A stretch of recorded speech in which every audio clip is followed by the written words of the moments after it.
जन्मा दृष्टि दोष बोले काଣା दृष्टि दोष के केते भाग में विभक्त करा जायछि। फास्ट हम जान दृष्टि दोष।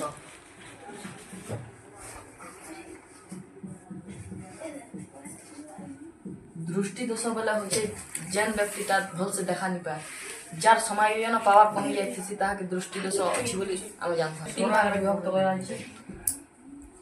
फास्ट समीप दृष्टि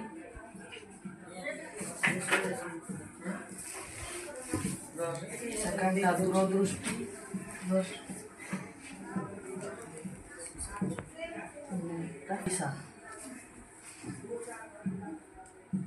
समीप दृष्टि थी व्यक्तिटा दूर थिला जिनिस भल से देखा नहीं पाए, बाकी पाखटा भल से देखा जासी।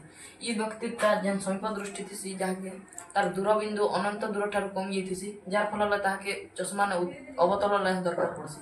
जहाँकि समीप दृष्टि थी ताके अवतल लेंस दरकार। तापर दूरदृष्टि दूरदृष्टि बोले से व्यक्तिटा भल से दूरटा बहुत दूरटा देखा पावा भल से, बाकी पाखटा टिके भल से देखा नहीं पाए।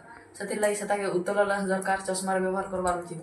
25 सेंटीमीटर रु अधिक दूरतार भी से व्यक्ति बहुत स्पष्ट भाव देखा पावा, किंतु पाखटा पूरा देखा नहीं पाए। तापर चालीसा बोले जेन गोटे व्यक्तिर बयस बढ़ी तो 40 बरस होगला बोले तार चक्षुर सिलियारी मांसपेशीटा दुर्बल हो जासी, फल से व्यक्ति भल से देखा नहीं पाए। एटा के कहा 40।